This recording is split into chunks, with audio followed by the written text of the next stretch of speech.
morning. My name is Bonny, director of the CSIS.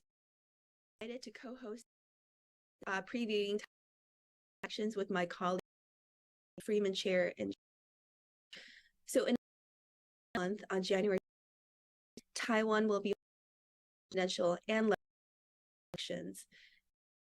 President Tsai Progressive Party already served 2 terms to step down. Since Taiwan's first elections in 1990, presidency for more than 2 terms, and it remains to be seen if Tsai's intended successor, Vice President William Lai, can break this pattern. Currently, the DPP and the Pan-Green parties also have majority in the Legislative Yuan. The DPP's hold is also becoming increasingly contested. So today, we're delighted to have 3 top experts joining us from Taiwan to dissect what they are seeing on the ground. So let me turn the floor to my colleague Jude to introduce the experts. Thanks, Bonnie, and thanks to everyone joining. Just a quick logistical note before we kick off the program. If you go to the CSIS website and click the link for this event, you'll see a button where you can send through a question. Please, at any point, send those through. We will look at those, and if apposite to the discussion, we will try to work these in. So please do make use of that function.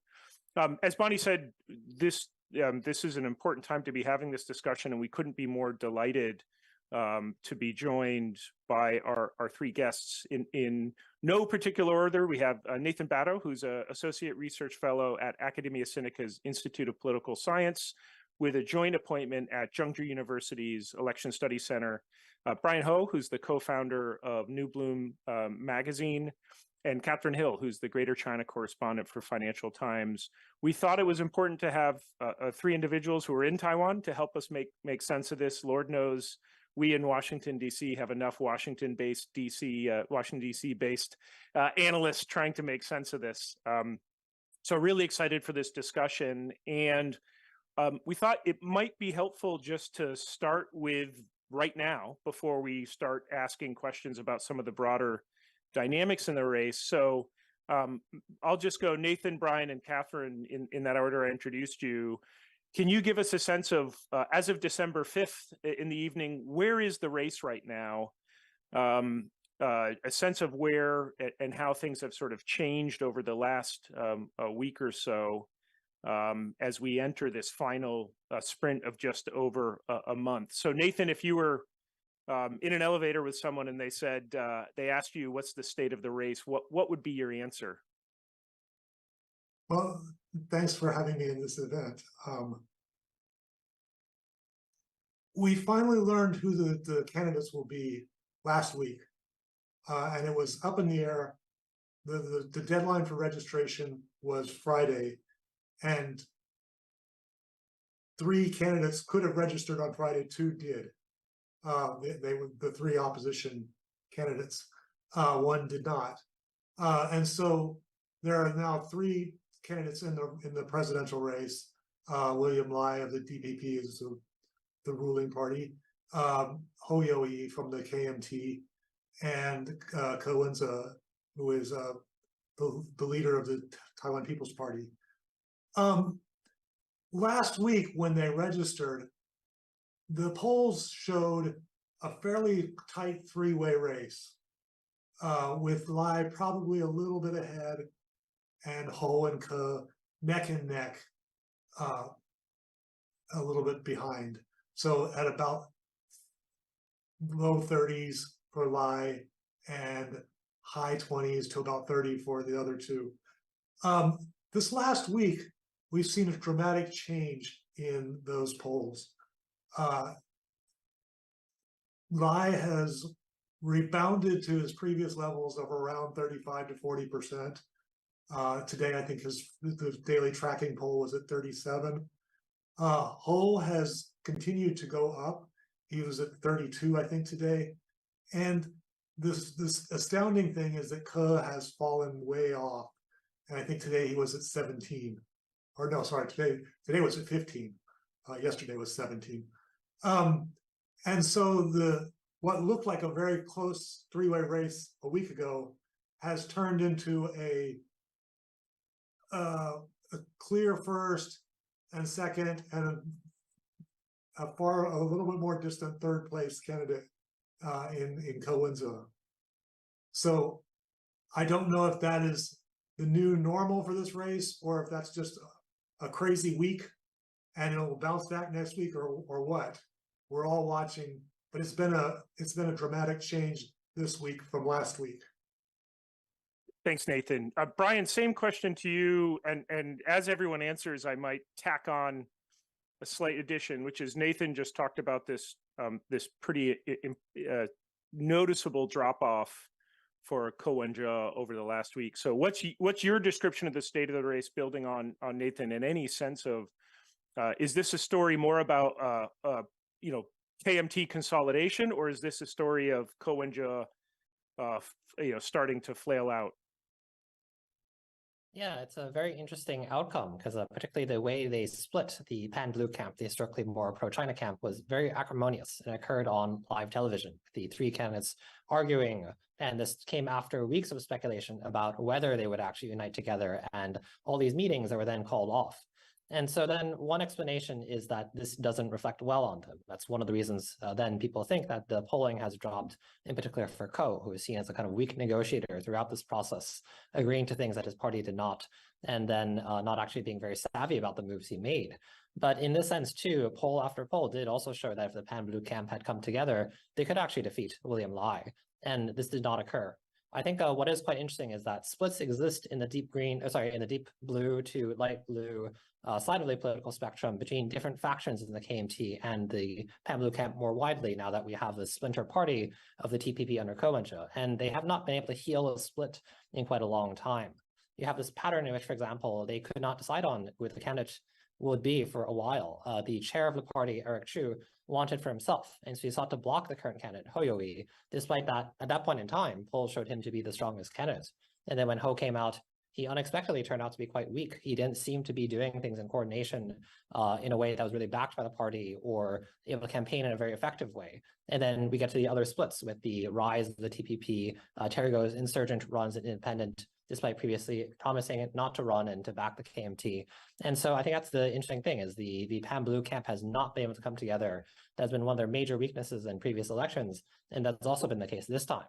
And so in the past week, what we see is that they did not come together. Would they actually be able to stand against William Lai? That's a question. I mean, there's plenty of room for missteps. There is nothing certain until the very end, as I think the fact that people waited to register until the very last day also shows.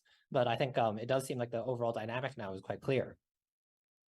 Wonderful, Brian. Thank you. And also, Brian, should note that you're the only one who gets points for Christmas decorations in your background. So appreciate the festive spirit. Kathrin, over to you. I realize the two previous speakers have set the broad dynamics, but anything you'd like to supplement or add about your take on where the race is as of December 5th? Well, what I find really striking, it's not really the first time that this happens, but is the split of the electorate. What I can see right now, what I'm observing, is by age groups. So I've been speaking to a lot of young people over the last 2 weeks, and I have not been able to find a single young voter, who would say they consider voting for the KMT. It's not surprising if you look at the polling. It's the age group, the young ones, where the KMT is consistently doing worst. But then on the other hand, what we also have been able to pick up is a real disillusionment and sense of disappointment with the DPP.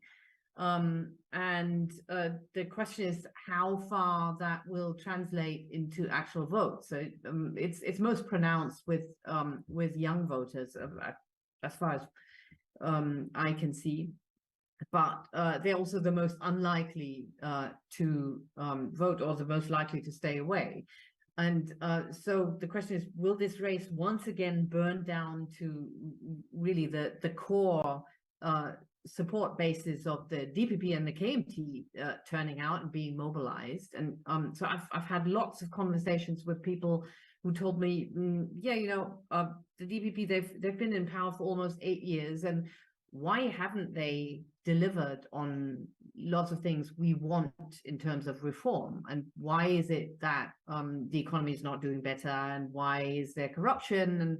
And why are they not more humble? And whatever, lots of complaints and lots of things that have nothing to do with the issues that you would normally pay attention to in DC.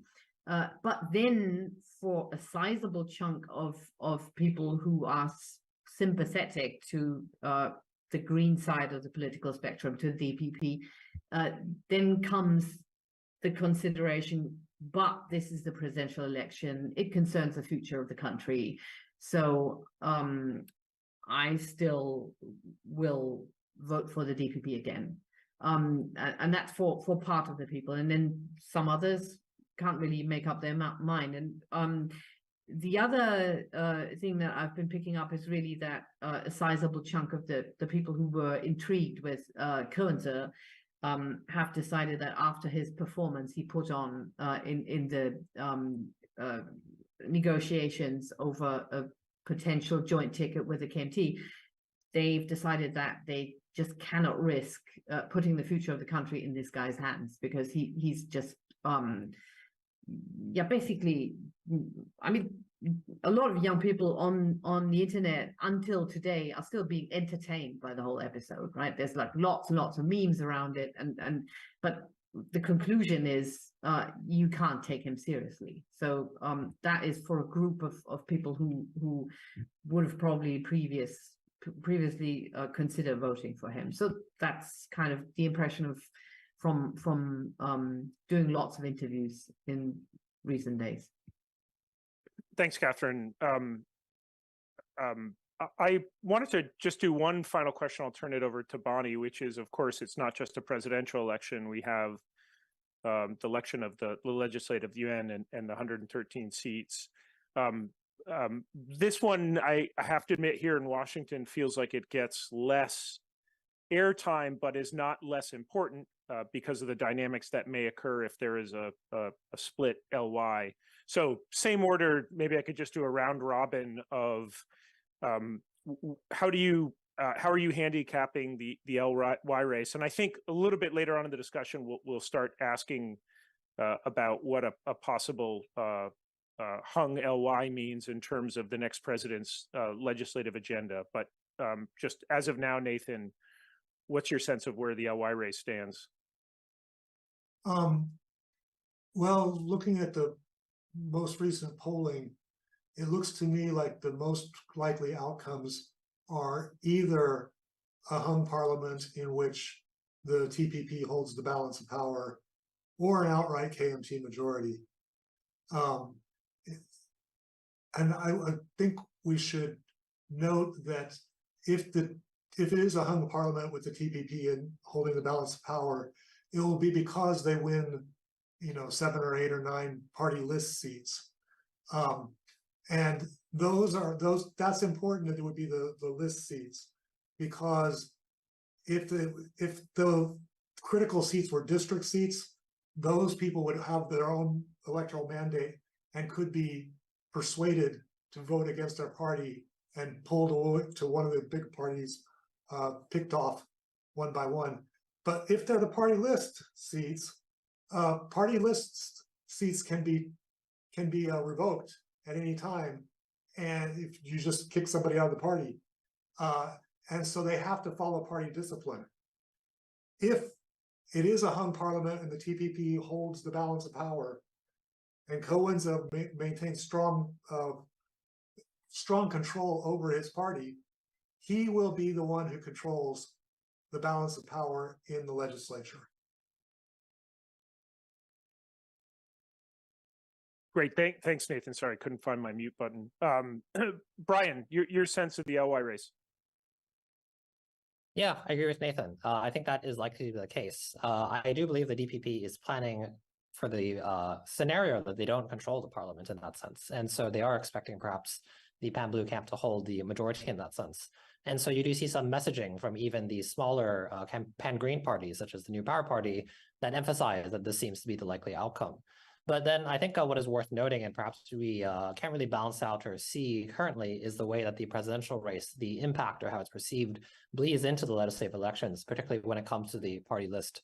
The TPP has the interesting dilemma of being so tied to one politician, which is Ying-jeou. And so after these scandals that have affected him, it was actually very interesting to see what messaging the DPP took. Immediately, the attack on Ko was directed at the party members, saying that, look at your leader, Ko. He's not reliable. You have no political future with him. You should leave the party. And so that is strategic because I think this is known.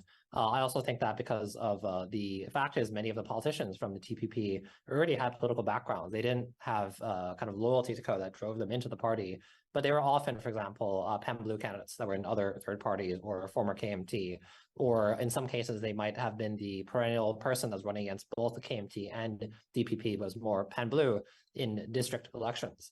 So I think it is to be seen, but I also do think that the DPP, if there's an outcome, it would be to the pleasant surprise of the DPP if they do better than expected.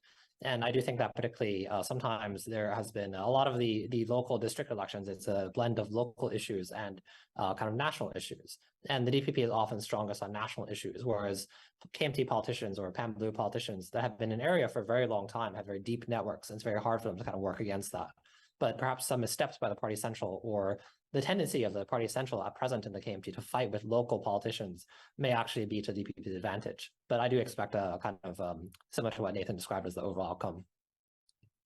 Great. Thank you. Kathrin? Yeah, at the risk of boring everyone, I also agree with what Nathan said. I think that in the case of the TPP playing a crucial role, it will be very, very interesting who Ying-jeou listens to, because in the most recent episode, it's become quite clear that he gets very conflicting advice from, well, this really motley crew of advisors and people close to him that he has, and if he ends up playing such a crucial role, it's kind of erratic what advice or what direction he might want to go into. I've also picked up for a long time already serious worries on the part of the DPP that they will not be able to win a legislative majority again. So I think they're definitely prepared for that. But on that half of the election, you never know. So I think it's very, very hard to predict for the local reasons. Great, thank you, Kathrin. I'm actually going to do reverse order and start with you first. So I wanted to unpack a little bit more of what we're seeing in terms of why we're seeing these changes, right? So I think there's two main factors that we were discussing. One is the new announcement of the VP candidates, and the other is the breakdown in the attempt to forge a pan-blue-white coalition. But on the first factor about the VP candidates, I love your thoughts on what you think of particularly the two recently announced VP candidates of the KMT and TPP side. I think most in DC are quite familiar with William Lai's VP pick, Bi-khim Hsiao, but they're not very familiar with the two other VP candidates. So I would love your thoughts on those two candidates and what do they bring to the table. Right. On the KMT side, Zhao Zhangkan is a very interesting choice because he would be viewed by most observers, I guess, as part of what we call the deep blue spectrum. So really orthodox, traditional old KMT in terms of the positions he has often taken. He is a very skilled politician and media personality, very strong speaker and personality, and it's astonishing that he now becomes the figure that brings the KMT base back together, because he used to be, I mean, part of his political biography is that he left the party and he founded one of the split-offs in the 1990s that at the time felt that the KMT was becoming too Taiwanese and that it didn't stick to its pedigree and its roots enough. So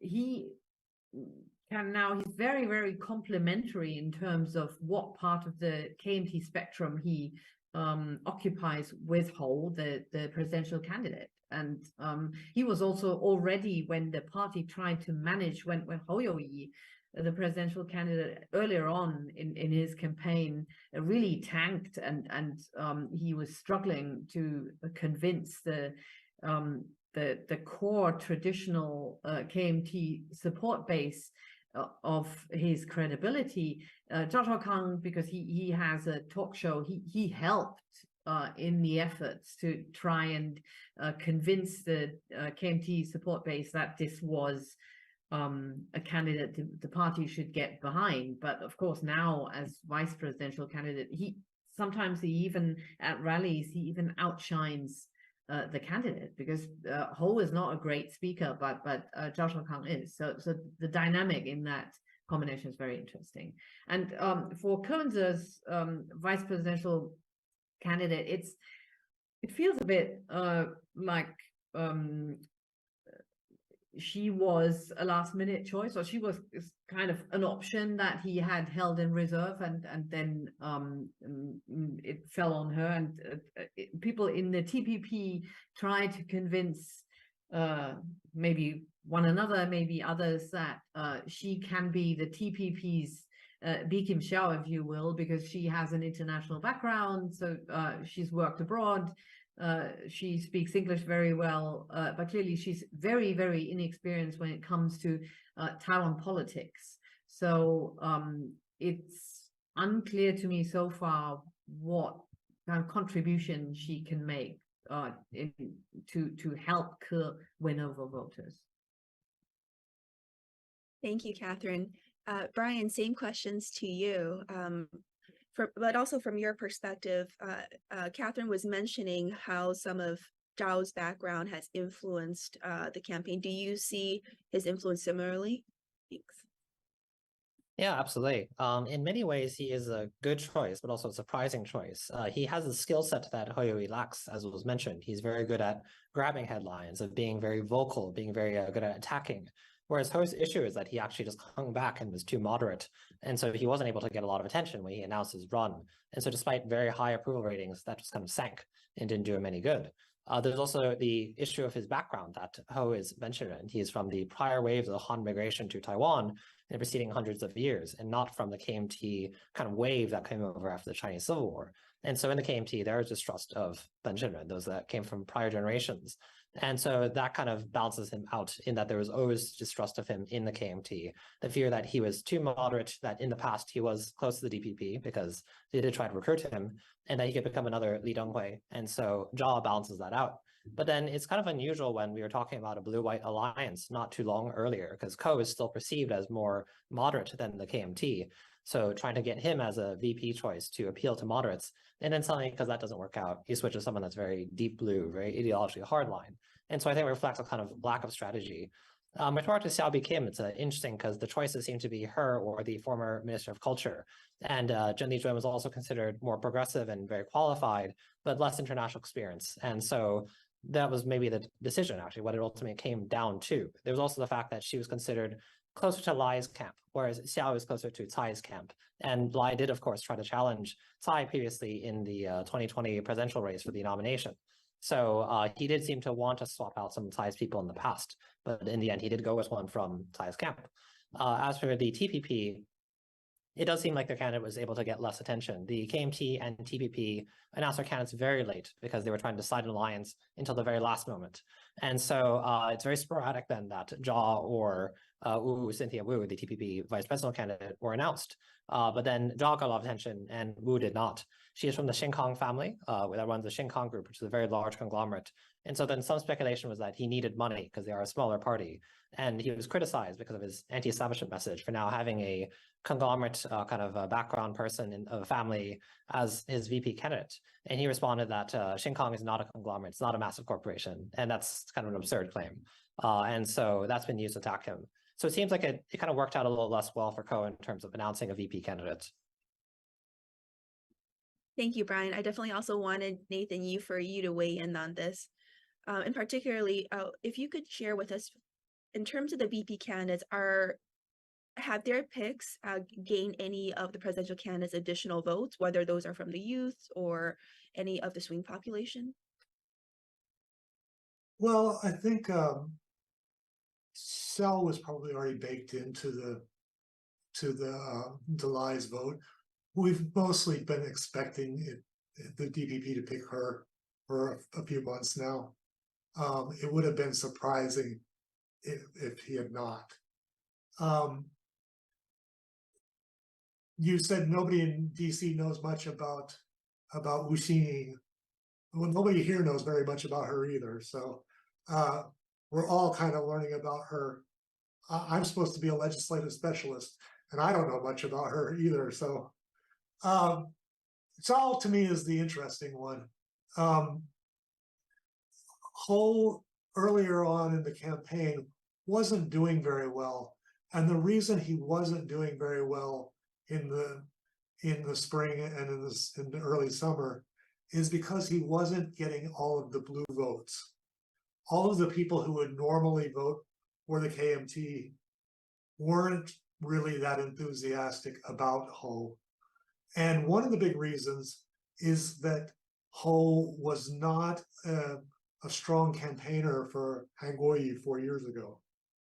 4 years ago, when Han Kuo-yu was out campaigning for president, Ho said, I need to be in New Taipei City doing local government. I'm the mayor. I need to be mayor. And he didn't go all out for that. And so a lot of the campaign has been trying to bring all those blue voters back home, back into the camp. Some of the early surveys said he was only getting about 60% of the blue camp voters. Now he's up in the 80s. So a lot of what he's been doing for the entire campaign is just trying to bring people home to their natural base. And Zhao helps with that. He's another reminder, another kind of reassuring voice that yes, you can count on Ho. He keeps saying, he keeps repeating Ma Ying-jeou's policies towards China. He keeps telling you that yes, he's for traditional KMT positions like nuclear power, or he wants traditional KMT things like a special investigation into KMT and DPP corruption. And this is just another reminder that Ho is really a KMT figure, and you can trust him. So I think that's what he's bringing to the table. Great, thank you. I did actually have the chance to meet Cynthia when she was traveling with Ko-wen-je in April. She struck me as very composed, and as Kathrin mentioned, excellent English, very excellent. So in some ways, she is. I do see some parallels between her and Bi-khim Hsiao. But let me turn back to you, Kathrin, and follow up with a point that you made earlier, which I thought was very interesting. You said that the failure of there's been a lot of internet memes about the failure of the blue-white coalition and how that has shown to many in Taiwan that among Ke supporters that they can't take him seriously. Could you unpack that a little bit? What exactly happened in the attempt for the blue-white coalition? And what is that failure? What are the larger implications, particularly for Ke?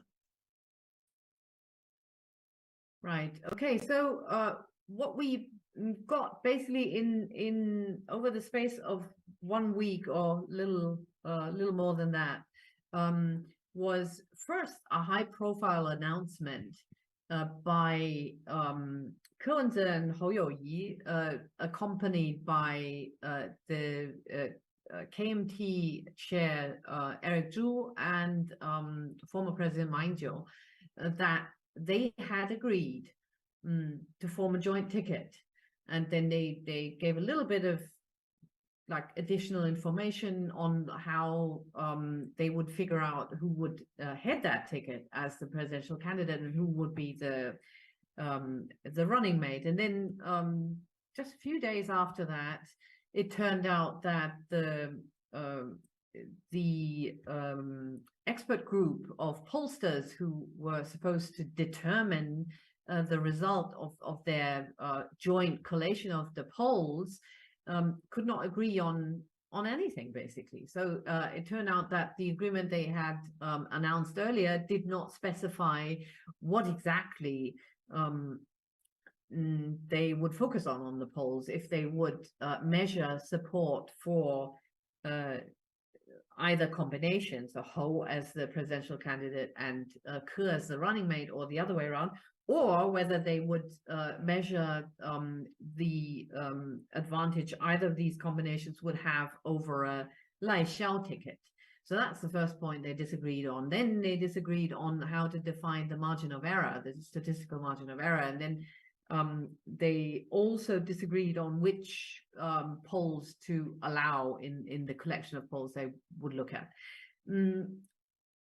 After that, Ke then started very publicly trying to reassure his supporters, who it turned out pretty quickly were just plain shocked at him having signed that agreement with the KMT. And when he came out of the initial deal announcement, were just basically shell-shocked, and immediately many of his aides, or several of his aides, said that they realized that the KMT had well kind of set a trap for him, and so he gave the impression that he was, number one, he didn't listen to his aides, and number two, he was not capable of handling the situation well, and he kind of had seemed to have a lot of errors in judgment over what was happening and whether he was getting a good deal, which in turn then, of course, also beyond his own supporters, raised the question of what if this guy ever ends up the president and has to negotiate with people other than the KMT, in other words, China or whoever. So that was I guess the other doubt. And then, of course, also the third question among his supporters was he in the past he started his political career siding with the DPP and then gradually shifted in the other direction, but he had still earlier on opposed some radical slogans like let's down with the DPP, or let's get rid of the DPP at any cost. But now suddenly, by teaming up with the KMT, that is exactly what he's doing. So there was a sizable portion, I think, of his supporters who really started having second thoughts about him trying to form a joint ticket with the KMT anyway. Thank you. Brian, how do you assess sort of the KMT's role in bringing this ticket together, particularly Ying-jeou's role?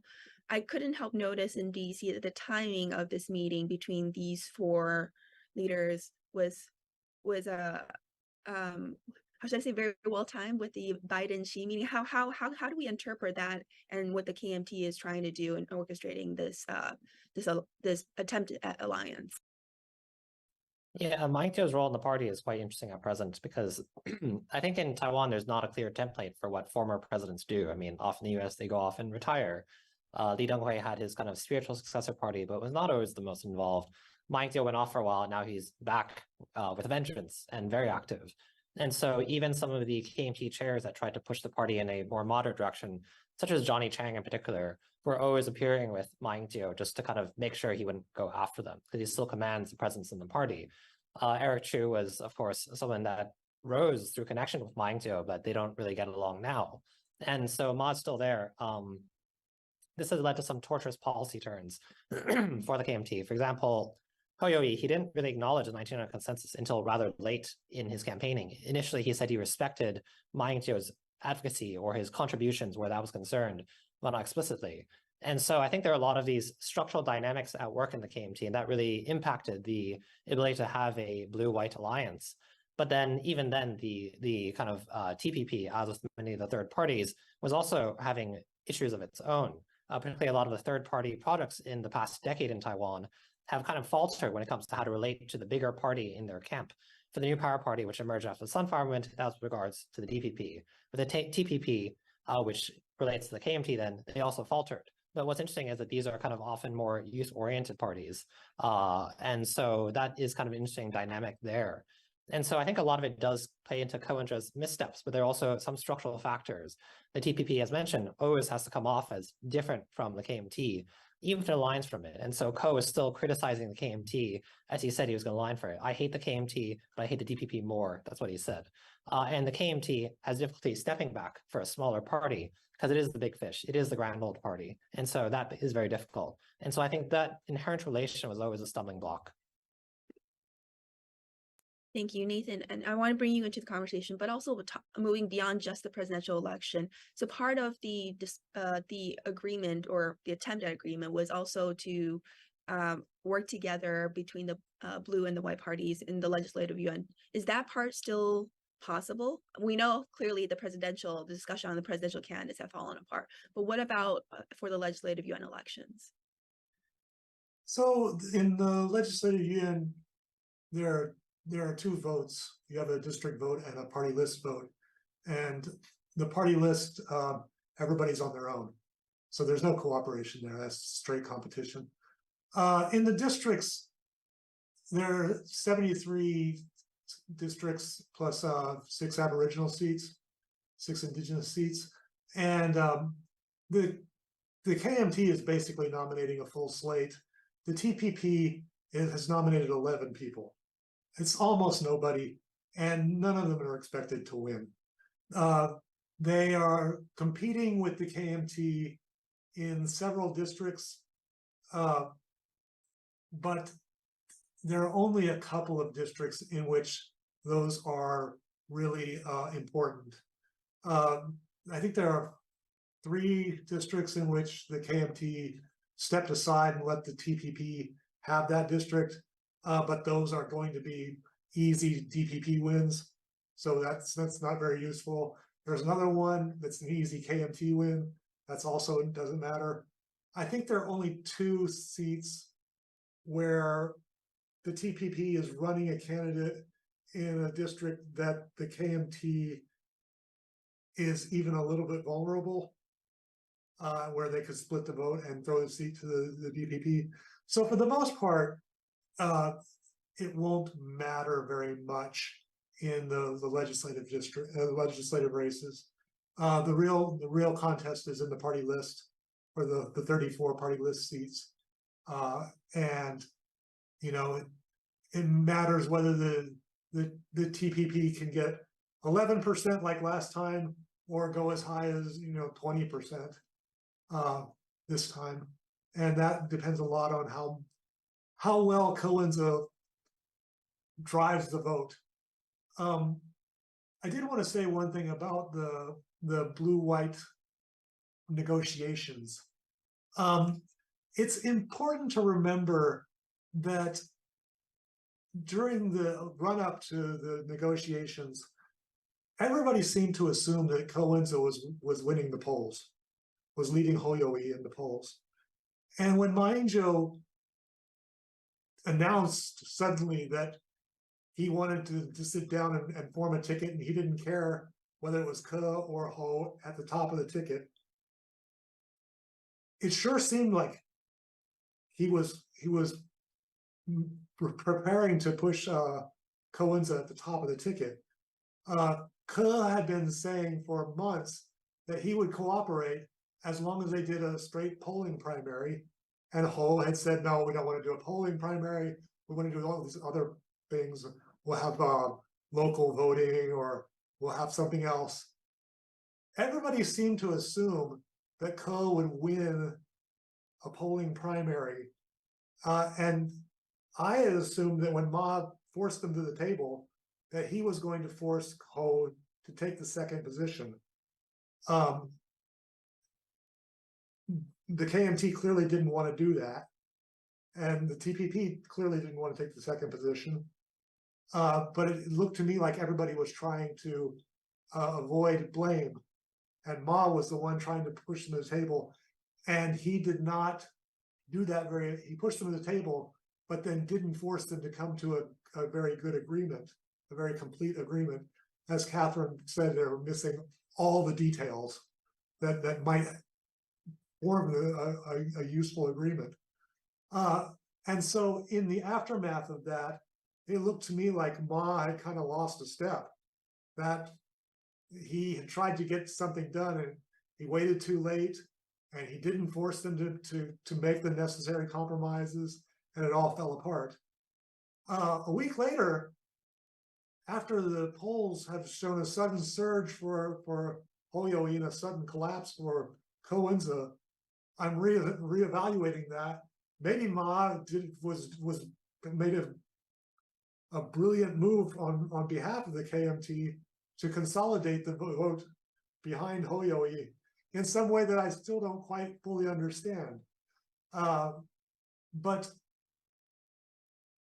we didn't quite understand while it was happening that this was going to be the outcome. That a week after all this, after the registration, that Ho would be in a commanding position vis-a-vis Ko. So we're all still trying to figure out exactly what happened. Thanks, Nathan, and also appreciate your willingness to publicly state that you're reevaluating your position. Not something we often do over on this side of the Pacific. I wonder if we could shift the frame a little bit, or zoom out a bit to talk about some geopolitical dynamics. And I'd like to ask specifically about your assessment up until now about how cross-strait or how Beijing is factored into this election, both in terms of your assessment of what Beijing has been doing to try to steer electoral outcomes, and also your sense of to what extent foreign policy or cross-strait relations is factoring into voters' minds.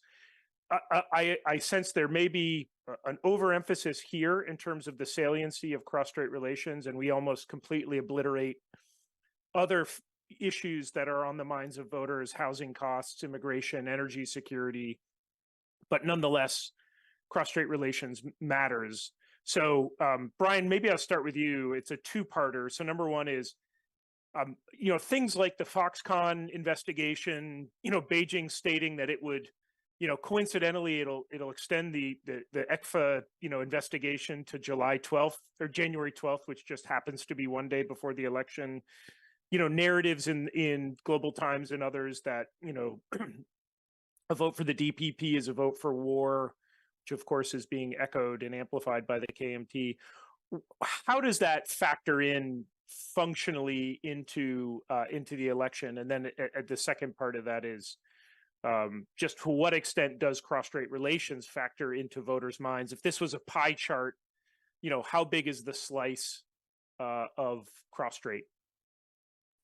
Yeah, I think this is a very interesting question, because I think an answer you often get from Taiwanese people is that, well, this election is not about cross-strait issues. But I don't think that's true, because I think there's a tendency for Taiwanese people not to want, I think understandably, to see the entire domestic political issues, whether environmental or social issues or economic equality, to be secondary to an external factor, that of China. I can understand totally because of autonomy and just, there are more issues that matter. But then at the end of the day, I still think that's the most important determinant. That also party ID, but also this kind of these deep fundamental splits that exist in Taiwanese society. And I think that still does determine the outcome of the presidency, that people vote for who they think is the outcome that will preserve Taiwan's democratic freedoms. And so I think there is that. There are certain stances then that, for example, the KMT and DPP have been criticized in past years of swapping position on between when they're in power and they're outside of it. Cross-strait, they don't as much. Nuclear energy is another one, they don't as much. But then on other issues, they're accused of switching positions, and that irritates voters. But I think the DPP, as the incumbent for the past 8 years, then now is facing a lot of blowback for failing to resolve issues of economic inequality or other kind of similar issues. Because oftentimes what you see in the two parties going head to head is they agree on what are the problems. They have solutions that are differing in details, but then they start to seal each other's proposed solutions. And still then the fundamental difference is regarding this kind of issue of independence, unification, of party identification, etc. When it comes to China then, particularly around the talks of the blue and white, the TPP and KMT, you saw this discourse claiming that China's behind this, the sudden unity of those two. I think that's maybe not necessarily the case, but it's useful for the DPP and Pan-Green camp to then introduce the China frame. And one have seen various attempts of them to try to reintroduce the China frame in a way to benefit them electorally, because it worked in the past. Shen, for example, is very high in the party list for the DPP, the disinformation expert, and also involved in civil defense kind of organizations. And that signals, for example, then the DPP is hoping to really push on this issue. But I think what is interesting is when the KMT, instead of leveraging, let's say, on domestic issues, attack the DPP as the incumbent, as failing to resolve these issues, also starts to introduce the cross-Strait frame. For example, proposing to revive the cross-Strait services trade agreement, the trade agreement that allowed for investment in Taiwan's service sector industry that was opposed by the 2014 Sunflower Movement. Why introduce this idea suddenly? Part of it is that someone like Ma, for whom this is maybe he would like to see as part of his political legacy, wants to push for it, and he's still powerful in the party, but then it's kind of going back to old ideas. And this idea was actually first introduced by Ko and then picked up by Ho, but now Ho is more pushing for it. And the framing of war and versus peace, that's still present in varying extents, though. It's kind of the KMT is a little bit, I think, trying to figure out how to navigate this. Hioe, for example, proposed re-lowering the draft back to 4 months from the current 1 year that the Tsai administration proposed. Then there's kind of backlash because it just seems like he's trying to roll back Tsai and her doing this in a very kind of inauthentic manner, that he raised it quite late in the race. And then Zhao came into the picture and he proposed this idea again. And so now it's also again in the picture. And so that part I think they're still trying to figure out. But broadly, it is not a new narrative claiming that the DPP is provocative of China, the KMT can maintain stable relations with China, and so forth. But then as for the role that China itself plays, what it prefers, who its preferred candidate is, for example, it didn't seem too happy with Terry Go. There's that. That is a little bit more opaque to me. And so that's something I'm also still kind of wondering. Great, thanks, Brian. Kathrin, same two-parter to you, maybe picking up on where Brian left off. What has been your assessment of Beijing's involvement thus far in the election? And if on your pie chart of where cross-strait relations as an electoral issue stands vis-a-vis other issues around sort of wage growth, housing, how big is the slice? Yeah, the slice is very big.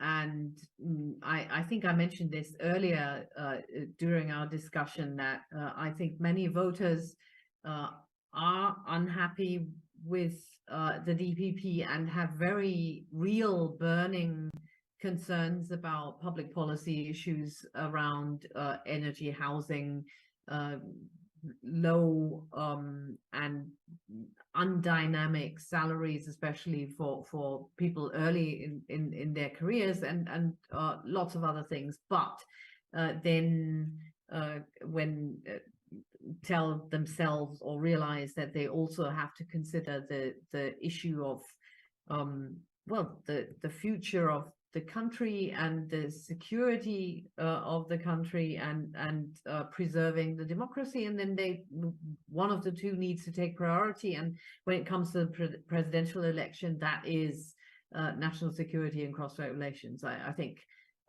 that's how it's going to go. In terms of real involvement of China in the campaign, well, I'm kind of still waiting for the big one to happen or to drop, because what we're seeing so far is kind of the usual toolbox in play. So when you look at the patterns and frequency of military intimidation moves around Taiwan, there's not really been anything out of the ordinary recently. So the question is, will there be even closer to the date? I don't know.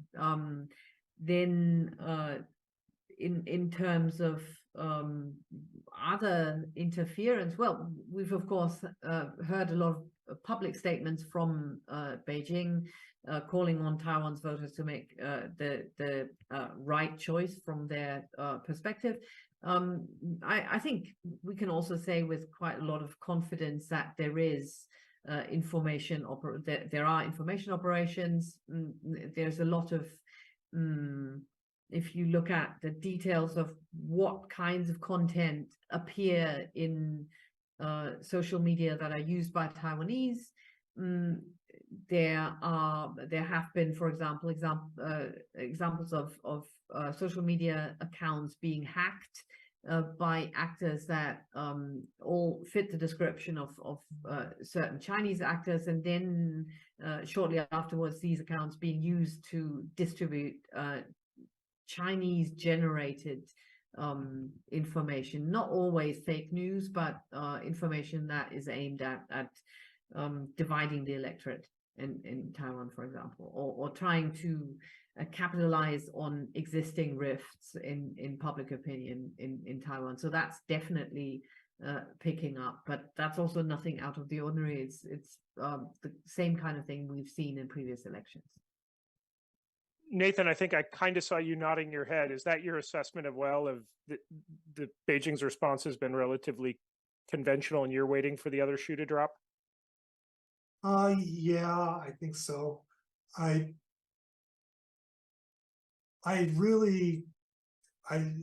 have a difficult time with this sort of question because the threshold for a scholar to say that Beijing is interfering in the election is higher than for other people.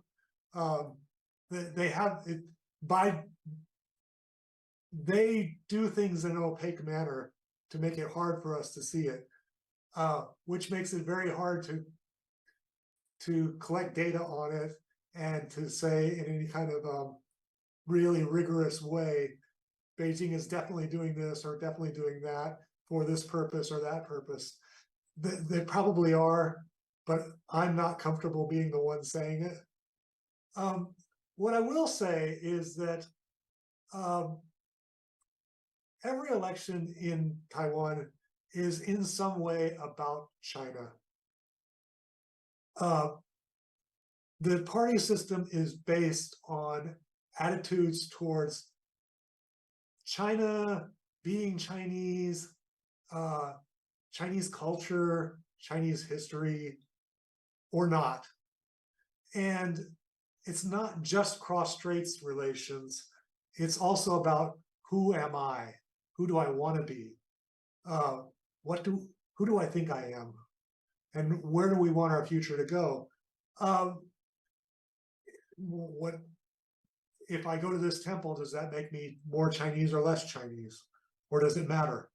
The China factor comes into every election because the parties are built on attitudes towards Chineseness or Taiwanese-ness. And that's the most enduring thing. Brian was talking about the parties have flipped sides on many issues. Well, that's because those aren't the central issues. The things they can't flip on are attitudes towards what it means to be Taiwanese or what it means to be Chinese. China is a factor in every election, but it's a factor in a different way every time. So 4 years ago, we were talking about Hong Kong, and that really mobilized a lot of, especially younger voters. This time, we're talking more about the choice between war and peace, and that seems to be the dominant way that the China question is coming into this. And that framing seems to be much more advantageous to the KMT. And the reason I say that is because they're the ones who keep bringing it up. The DPP doesn't like that framing. They don't say it that way. They say this is a choice between democracy and authoritarianism. But that seems to be the way that we're talking about China this election. And that seems to be working much more in the KMT's favor than 4 years ago when we were talking about Hong Kong and whether Taiwan would become the next Hong Kong. So China probably matters. If you want a pie chart, I'd say because the parties are baked in this rock, in this kiln, it probably matters about 80% of the vote, but that's not all cross-straits. That's a lot of identity and who I am. The cross-straits portion of it, how do we deal with the PRC, is not that big. Maybe a third of that. So that's just a guess, though. I don't have an actual number. Kathrin, do you have a different pie recipe to bake?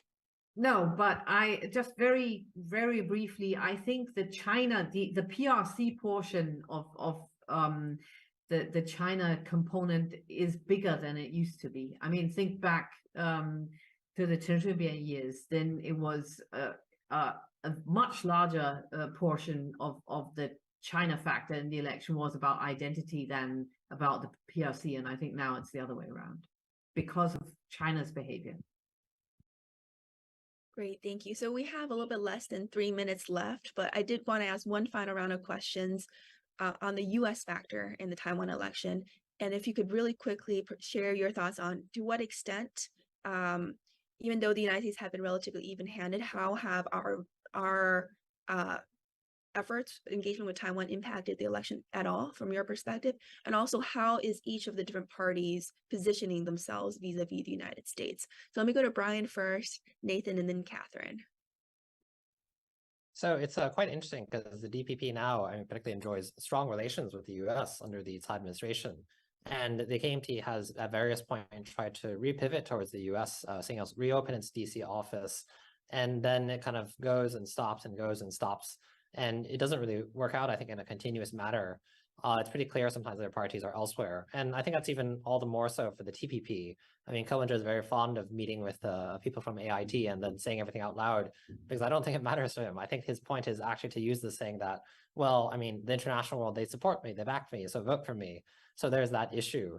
I think that particularly there are ways in which, for example, the US has come up and become questioned much more, particularly after the war in Ukraine. We talked about the war and peace and narrative. And what's actually quite interesting about that is a lot of it actually is drawn from the US, because there is this discourse around Ukraine and war and peace and the anti-war movement that has actually led to Taiwan. For example, there was a group of prominent, socially influential left-wing scholars that issued an anti-war statement. And that was very influential on the kind of framing of war and peace for everyone, basically, whether you are DPP or KMT and so forth. And a lot of their ideas were actually from the US. They were very heavily citing, for example, Noam Chomsky. And so it is quite interesting how it ties into this way. So I think oftentimes we focus on the state and how the state has really tried to be kind of even-handed, but there are moments in which probably the US would have been attacked as siding with one candidate or another, particularly, for example, for candidates that had vice presidential candidates in particular that had US citizenship or were trying to give it up, such as Tammy Lai, Terry Goh, who's now withdrawn, his vice presidential candidate, or some of the others. And so that is one way it could come up. But I think it's important to note the cultural attitudes or the connections of discourse regarding these kind of global framings, I think, regarding war, peace, Ukraine, Taiwan, the US, Russia, China, and so forth. It's been very powerful in this election. Thank you. Nathan? So the DPP strategy, their grand strategy, is to be part of the Democratic camp internationally. And part of that is being as close as possible to the United States. There's not much conflict within the DPP on how to approach the United States. The KMT and TPP are much more conflicted because they want to have good relations with the United States, but they also want to have good relations with China. And so what you'll get is these statements that there's a triangular relationship, and Taiwan doesn't really want to be in that. A few weeks ago, Ke actually said, we want to be a bridge between China and the United States. We don't want to be caught in the middle of their power struggle. Kind of, which is echoing an old KMT talking point, but kind of assuming that Taiwan can just opt out of this whole mess and be, I don't know, Costa Rica or something. And it's not fundamentally, inherently part of the struggle. And that is a message that they tell to the electorate here, and they don't tell to American audiences. So it's difficult for those two parties because they don't know quite which message to tell everyone. And Kathrin, last word from you. Right. Maybe I say something about the electorate, what they feel and think about the US. There was a period, especially when around the Pelosi visit in Taiwan, and then also when the US was pushing very hard for chip supply chain diversification, and the information about TSMC investing big in Arizona was discussed a lot, and there were a lot of US visitors to Taiwan, like politicians, and everyone wanted to meet TSMC and talk about building fabs in the US instead of Taiwan.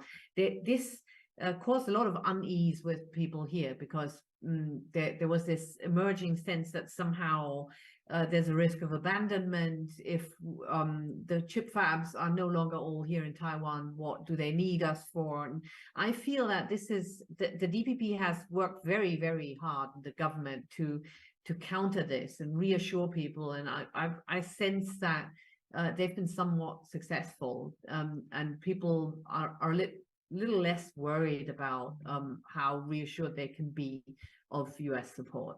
I think this is quite important in this election as well. Well, we're at time, so I wanted to thank the three panelists for their insights, and also for viewers. If you want to read more from these three, and I'm sure you will, Nathan can be found among other places on his blog Frozen Garlic, but I would put Frozen Garlic Nathan Batto, otherwise you will get sent to Target's website where you can actually buy frozen garlic. Kathrin, of course, is writing for the Financial Times, and Brian at New Bloom magazine. So thanks to the three of you. We'll continue to be reading your works as we try to make sense of this really consequential Democratic election happening in January. So thanks to your time. Thanks to everyone for tuning in, and hope to see you all in person or virtually sometime soon.